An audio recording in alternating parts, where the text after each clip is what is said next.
Ninjago Dragon Rising Season 2 Episode 16 review.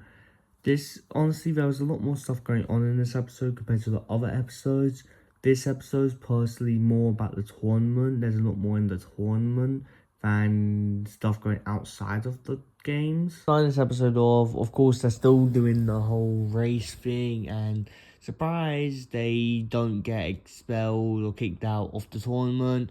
That's all good. I didn't like the fact that they kind of got forced into this race because of Cinder being a baby and being a bit like, I don't know what to say. But anyway, another bit is Aaron, Lord Rise convincing Aaron to, and having like doubt in the ninja.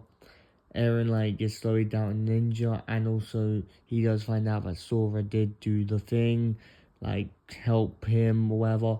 I mean, to be fair, I don't know why he's so mad about Sora helping him. At the end of the day, he helped you defeat and made you feel better about yourself. You were being sad that whole part of the season. By the way, he slowly slowed down and convinced him that Wu is the one who caused the merge, and that's slowly going around in his head. One of the fights we have to see in this episode is Zeatrix versus Euphrasia. And it was a pretty good fight, I guess, seeing how Euphrasia uses her powers. And we get to see Zeatrix actually fight for once. So it was all in all, Zeatrix ends up winning and gaining the power of wind. So it was a pretty short fight, but it was a good fight. The second fight is Noct vs Tox. We don't really see Tox much in this season, but anyway, they fight. It ends pretty quickly with Noct easily winning and almost like completely destroyed Tox, which almost got him expelled if he carried on. The next fight is Lloyd versus the Pale Man, which this fight was pretty interesting to see, to be fair. It definitely lasted longer than Nox and Tox's fight. And after the end, of course, Lloyd ends up winning. We don't really expect any of the old Elemental Masters to be beating the actual main characters of the season. But yeah, Lloyd ends up winning, gaining the power of invisibility, aka Pale. And we actually see the first face reveal of Pale Man literally in the whole series. It's been like, since the tournament, since season 4 Ninjago. And we haven't seen his actual face, so it's interesting to see his face. Also, the Pale Man is actually more stronger than he was last time, so at least we know, even if other elementals return, they could return more power than before we last saw them, which is always interesting. Considering the Pale Man, I didn't really expect much of him, but he actually put up somewhat of a fight, and he learned some new kind of powers. Now, the main fight of this whole episode would definitely be the Noct vs Nia fight. It's like drawing and Nia's about to win, then Noct ends up winning. We also get to see more of Noct Flowers fight scenes. It was pretty awesome, all things considered. I do like the whole fight scene between Nia and Noct. Noct ends up winning in the end, so he gets the power of water and lightning.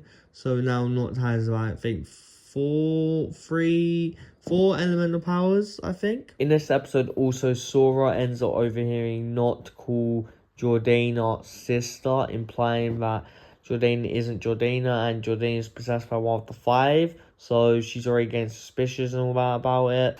And if all these fights weren't enough, after all the Master Wu kind of stuff with him starting the merge and all that, the Master Wu goes to, the glowing orb, whatever, ends up appearing before Cole. He ends up leading Cole to a mysterious fog thing. When the fog clears, it is another monastery. Overall, this episode is probably my second most favorite episode in the whole of like part 2.